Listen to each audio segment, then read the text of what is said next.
The upper shock mounting points are accessed by opening the rear trunk.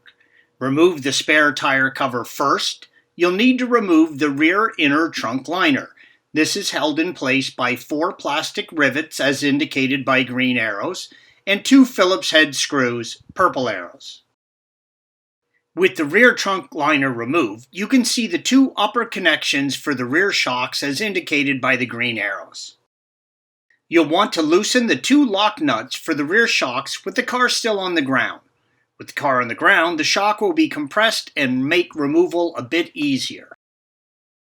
Use 1 wrench to hold the bottom nut while you remove the top nut as shown here. Once removed, loosen the bottom nut, but don't remove it just yet. Now jack the rear of the car up and secure it on jack stands. At the bottom of the rear control arm is a plastic cover. Remove the 2 10mm screws holding the cover on and pop the plastic cover off the control arm.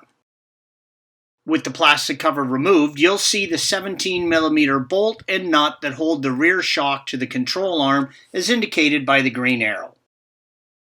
Remove the 17mm nut while counter holding the 17mm bolt head on the other side of the control arm. Place your floor jack directly under the control arm to support its weight and remove the nut at the top of the shock that you had previously loosened. Now remove the rear shock from the car. Now lower the jack and remove the bolt from the bottom of the control arm. Slide the new protective grommet over the top of the new shock. Now slide the new shock up through the hole at the top of the wheel housing and maneuver it so the bottom fits into the bracket on the control arm.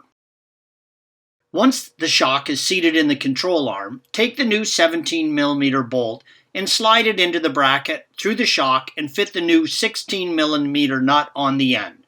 Tighten the nut and bolt to 30 foot-pounds. Use a floor jack to jack the top of the shock through the hole in the trunk.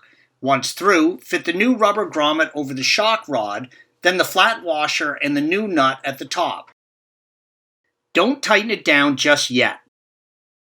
Next, refit the plastic cover over the control arm and tighten down the 10mm screws that hold it on. Now lower the car back down and tighten the top nut on the shock until it bottoms out on the shock threads. Refit the inner trunk liner and you are done. Thanks for watching. Click here to view the original article along with hundreds of other DIY content for your car.